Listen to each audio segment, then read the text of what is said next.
حضور علیہ الصلوۃ والسلام کی امت میں ہر ولی کی کرامت، جس امت میں وہ ولی ہوتا ہے اس امت کے نبی کے معجزے کا تسلسل ہوتا ہے۔ یہ ایک اصول ہے۔ جس امت کے بھی اولیاء ہوئے یا ہیں، تمام اولیاء کی کرامات اس امت کے نبی کے معجزات کا تسلسل ہوتی ہے۔ لہٰذا ہر ولی کی کرامت من وجہن اس امت کے نبی کا معجزہ ہوتی ہے۔ اس معجزے کا تسلسل ہے تو حقیقت میں اسی کا معجزہ ہوتا ہے۔ حضور علیہ الصلوۃ والسلام کو بھی بہت سے معجزات عطا ہوئے۔ اب دیکھنا کہ سب سے بڑا معجزہ آپ کا کیا ہے، اسی معیار پر، چونکہ اولیاء کی کرامات نبی کے معجزات کا تسلسل ہے، تو نبی کے معجزات میں جو معجزہ سب سے اعلیٰ ہوگا، کرامت بھی اسی نوعیت کی سب سے اعلیٰ ہوگی۔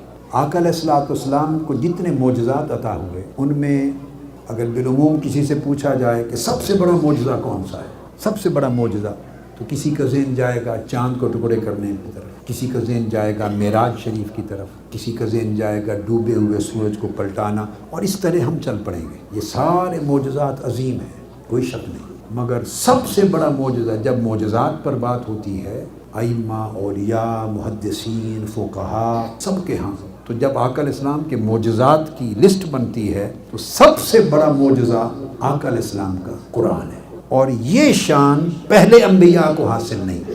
یعنی موسیٰ علیہ السلام کا سب سے بڑا معجزہ تورات نہیں ہے، عیسیٰ علیہ السلام کا سب سے بڑا معجزہ انجیل نہیں ہے، داؤد علیہ السلام کا سب سے بڑا معجزہ زبور نہیں ہے۔ اگر ان کے معجزات میں بھی سب سے بڑے معجزے ان کی کتابیں ہوتی تو ان کی کتابوں میں تحریف نہ ہو سکتی، ان کی کتابیں اسی طرح محفوظ و مامون ہوتی جیسے قرآن محفوظ و مامون ہے۔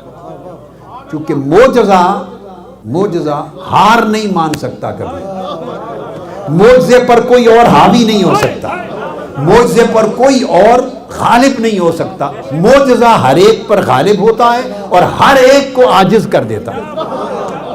یہ کتابیں ان پر نازل ہوئیں، منزل کتابیں تھیں، مگر معجزات کے باب میں سب سے بڑا معجزہ آقا علیہ السلام کو اللہ نے جو عطا کیا وہ قرآن۔ عیسیٰ علیہ السلام کو جو سب سے بڑا معجزہ عطا کیا وہ مردوں کو زندہ کرنا۔ موسیٰ علیہ السلام کو جو اللہ پاک نے سب سے بڑا معجزہ عطا کیا وہ یہ کبھی جادوگروں کے جادوؤں کو ختم کر دینا، کبھی نیل کو توڑ کر خشکی کے 2 حصوں میں کر دینا اور بنی اسرائیل کو لے کے نکلنا۔ موسیٰ علیہ السلام کو اپنے اپنے معجزات، لاٹھی کا طور پر بلا کر، وادی سینا میں خود اپنی بارگاہ میں بلا کر جو معجزہ عطا کیا وہ لاٹھی کو سانپ بنا دیا تھا۔ ان کے معجزات سب سے بڑے یہ تھے۔ عیسیٰ علیہ السلام کے معجزات سب سے بڑے یہ تھے جنہوں نے اس دور کی انسانیت کو ورطہ حیرت میں ڈال دیا۔ جب آقا علیہ السلام کی باری آئی تو بے شک آپ معراج پر گئے، اب معراج کے برابر کوئی معجزہ کسی کا نہیں۔ آقا علیہ السلام نے چاند کو ٹکڑے کیا، یہ معجزہ کسی اور کے پاس نہ تھا، نہ ہے، نہ ہوگا۔ یہ سارے معجزات حق ہیں، مگر آپ کے معجزات میں سب سے بڑا عظیم الشان معجزہ وہ قرآن ہے۔ اور ان معجزات اور ان معجزات میں فرق یہ ہے کہ آقا علیہ السلام پر نبوت ختم کر دی، اب آقا علیہ السلام کے بعد کوئی نبی نہیں آئے گا۔ اب قیامت تک حضور نبی ہیں، قیامت تک آقا علیہ السلام نبی، تو آپ کی نبوت و رسالت قیامت تک رہے گی۔ نبوت و رسالت بولیے قیامت تک رہے گی۔ پہلے نبی تو ایک مخصوص مدت کے لیے ہوتے تھے نا، پھر نیا نبی آ گیا، پھر نیا نبی آ گیا، تو ہر دور میں نبوت نئی بعثت ہوتی رہتی تھی۔ اب آقا علیہ السلام کی نبوت و رسالت قیامت تک رہے گی، وہی رسول رہیں گے۔ اور یہ نقطہ یاد رکھ لیں، معجزہ ہوتا ہے اس بات رسالت کے لیے، رسول کے سچا رسول ہونا اس کو ثابت کرنے کے لیے۔ چاند تو ایک بار ٹکڑے ہو گیا، اس کو 1500 سال گزر گئے، آج کون دیکھے گا چاند کا ٹکڑے ہونا؟ معراج پر آقا علیہ السلام ہو کے آ گئے، کفار و مشرکین نے پوچھا، آپ نے جواب دے دیا، آج جانا اور آنکھ جھپکنے میں پلٹ کے آنا کون دیکھے گا؟ پہاڑوں کو کلمہ پڑھا دیا، پتھروں کو، سب کے سامنے لوگ دیکھ کر معجزہ ایمان لے آئے، آج تو وہ کوئی نہیں دیکھے گا۔ درخت زمین کو چیر کر سجدہ ریز ہو گئے، دیکھنے والوں نے ایمان لے آیا، نبوت اور رسالت ثابت ہو گئی، آج کون دیکھے گا؟ وہ سارے معجزات حصی تھے، زمانی تھے، مکانی تھے، زمانہ گزر گیا، آج دیکھنے کے لیے لوگوں کو اویلیبل نہیں ہے۔ رسالت موجود ہے، جب تک رسالت ہے تو کوئی معجزہ بھی تو رہنا چاہیے نا۔ جب تک رسالت ہے کوئی معجزہ پہ تو برقرار رہنا چاہیے نا. حضور کی رسالت کو ثابت کرنے کے لیے سارے معجزات میں سے کوئی معجزہ آج ثابت کرنے کے لیے آنکھوں کے سامنے نہیں سوائے قرآن کے. حضور کی رسالت ہے قیامت تک، ادھر قرآن ہے قیامت تک. اور ساتھ فرما دیا یہ قرآن میرے محبوب کی رسالت کے سچے ہونے کا کے لیے معجزہ ہے. کوئی انکار کرے تو اس جیسا قرآن لا کے دکھا دے، اس جیسی صورت ایک بنا کے دکھا دے، ایسی کوئی 10 آیتیں ہی بنا کے دکھا دے. یہ چیلنج اب قیامت تک کے لیے چیلنج ہے.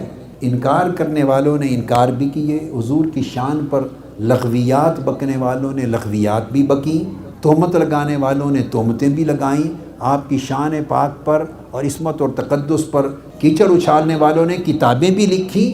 وہ سینکڑوں کی تعدادوں میں عالم مغرب ایسی بری کتابوں سے بھرا پڑا ہے. سب کچھ کیا جو ہو سکا، مگر کسی بڑے سے بڑے دشمن نے قرآن کے مقابلے میں کتاب نہیں لکھی. یہ نہیں جرأت ہو سکی، یہ معجزہ ہے. دشمنوں نے ہر طریق سے دشمنی کی، مگر ساری دشمنی کی کائنات مل کر قرآن کے مقابلے میں کوئی کتاب بنا کے نہیں لا سکا.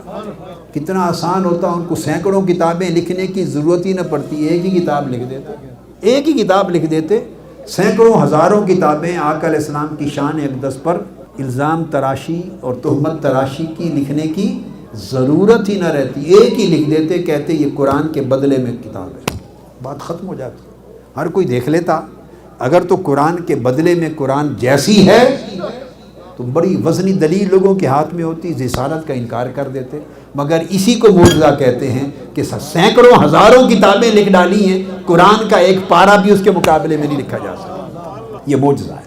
سب سے بڑا معجزہ آقا علیہ السلام کا قرآن ہے، اور یہ دائمی معجزہ ہے، یہ ابدی معجزہ ہے، یہ مستقل معجزہ ہے، یہ زمان و مکان کی حدود سے ماوراء معجزہ ہے. اب جب سب سے بڑا معجزہ قرآن ہے تو قرآن کی حیثیت کیا ہے؟ قرآن مجید نے کہا کہ قرآن مفصل علم ہے. قرآن نے کہا کہ قرآن، بولیے، مفصل علم ہے، علم تفصیلی ہے قرآن. فرمایا فصلناہ علی علم، ہم نے اس قرآن کو علم تفصیلی بنا دیا ہے. مفصل علم ہے، یہ قرآن کا معجزہ ہے. تو قرآن علم ہے. تو قرآن نے وہ باتیں کہہ دی ہیں جن کو قیامت تک کوئی زمانہ کسی علمی معیار پہ غلط ثابت نہیں کر سکتا. تو قرآن کا مرتبہ معجزہ ہونے کا یہ ہے کہ علم میں سب سے اونچا ہے. علم تو گویا حضور علیہ السلام کا سب سے بڑا معجزہ قرآن ہوا، اور قرآن کی سب سے بڑی شان، بولیے، علم ہے. اور آقا علیہ السلام کے معجزے کا تسلسل ہی اولیاء کی کرامات ہیں. تو قرآن مجید میں اللہ رب العزت نے کئی اولیاء کی کرامات بیان کی. قرآن مجید میں جیسے معجزات بیان کیے، یہ بھی یاد رکھ لیں، نص ہے قرآن کی. اس طرح پہلے زمانوں کے کئی اولیاء کی کرامات بھی قرآن نے بیان کی. ان میں سب سے بڑی کرامتوں میں سے سب سے بڑی 2 کرامتوں کا ذکر کرتا ہوں. ایک سیدنا سلیمان علیہ السلام کے دربار میں صادر ہوئی، ظاہر ہوئی. جب آپ نے پوچھا کوئی ہے جو ملکہ سبا کا تخت میرے پاس لے آئے، اور ملکہ سبا یمن کے ایک علاقے کی ملکہ تھی. تو جنوں کے عفریت من الجنوں کے ایک سردار نے کھڑے ہو کے کہا، اب آپ دیکھ لیں جنوں کی طاقت کتنی ہوتی ہے، انسانی طاقت اور جناتی طاقت میں فرق دیکھیں. اس نے کہا میں لا سکتا ہوں. فرمایا کتنی دیر میں؟ اس نے کہا آپ کی مجلس کے دربار ہے، اس کے برخاست ہونے سے پہلے ملک سبا سے تخت یہاں حاضر ہوگا. آپ نے اس کی آفر کو قبول نہیں کیا. جس کی آفر قبول ہوئی، جس کی کرامت قبول ہوئی، وہ قرآن مجید کہتا ہے وقال الذی عنده علم من الکتاب. پھر آپ کے دربار کا ایک اور شخص کھڑا ہوا جو صاحب علم تھا، اس کے پاس کتاب کا علم تھا، کتاب کا علم تھا. اس نے کہا انا آتیک بہ قبل ان یرتد الیک طرفک، میں یمن سے تخت ملکہ سبا کا لا سکتا ہوں. فرمایا کتنی دیر میں؟ فرمایا آپ کی آنکھ جھپکنے سے پہلے. اب قرآن مجید نے، آپ سوچئے اس کرامت کو کتنا جوڑ دیا علم کے ساتھ. پہلے کو کہا جنات کا سردار تھا، اس کے پاس تو صاف ظاہر ہے ماورائے انس طاقت تھی، تو اس نے کہا اتنی دیر میں لا سکتا ہوں، قبول نہیں. پھر جو کھڑا ہوا تو اس کو یہ نہیں کہا کہ ایسا شخص کھڑا ہوا جو بڑا عابد و زاہد تھا، ایک ایسا کھڑا ہوا جو تہجد گزار تھا، ایک ایسا کھڑا ہوا جو بڑا کرامات والا تھا، کوئی چیز ذکر نہیں کی، فرمایا قال الذی عنده علم من الکتاب، جس کے پاس کتاب کا علم تھا۔ اس نے کہا آنکھ جھپکنے سے پہلے، اور اس نے آنکھ جھپکنے سے پہلے پیش کر دی۔ تو سب سے بڑی کرامت جس کا ذکر قرآن مجید میں آیا، اور سب سے بڑی کرامت یوں کہ دربار نبوت میں کرامت ظاہر ہو رہی ہے۔ اللہ کا نبی ہے تخت پر بیٹھا ہوا، اور تخت پر بیٹھے ہوئے اللہ کے نبی کے سامنے اس کی امت کا ایک ولی کرامتاً تخت کو لا رہا ہے، اور اس کرامت کا عنوان بنایا الذی عنده علم من الکتاب، جس کے پاس علم تھا۔ تو پتہ چلا قرآن مجید کا پیمانہ کہ سب سے بڑی کرامت کا عنوان علم ہے۔ پھر دوسری بڑی عظیم الشان کرامت بیان کی، اور وہ بھی سب سے بڑی کرامت اس لیے کہ وہ ایک ولی کی کرامت ہے، اور اس کا تعلق اللہ کے ایک برگزیدہ رسول کے ساتھ، سیدنا موسیٰ علیہ السلام کے ساتھ۔ وہ حضرت خضر کی تلاش میں گئے، وہ جب مچھلی زندہ ہو گئی اور پلٹ کے واپس گئے قدموں کے نشانوں پر، تو جو حضرت خضر علیہ السلام کو جہاں پایا تو وہاں اللہ پاک نے فرمایا فوجدا عبدا من عبادنا آتیناہ رحمتا من عندنا وعلمناہ من لدنا علما۔ اب موسیٰ علیہ السلام جس ولی کی تلاش میں گئے ہیں، اس ولی کی پہچان یہ ہے کہ ہماری بارگاہ سے خزانہ علم میں سے خصوصی علم کا خزانہ اس کو عطا کیا۔ اس کی بھی امتیازی شان علم ہے، امتیازی شان علم ہے۔ اور تینوں کرامتیں جو صادر ہوئی ہیں، تینوں کرامتوں کا تعلق علم کے ساتھ ہے، جس کا قرآن مجید میں آگے ذکر ہے۔ یعنی کشتی کو توڑنا اور بعد میں بتانا کہ پیچھے ایک بادشاہ آ رہا ہے، وہ دیکھا نہیں تھا، اس کا بھی تعلق باطنی علم کے ساتھ۔ بچے کو مار دینا اور بتانا کہ جوان ہو کر کافر بنتا، اس کا تعلق بھی علم کے ساتھ۔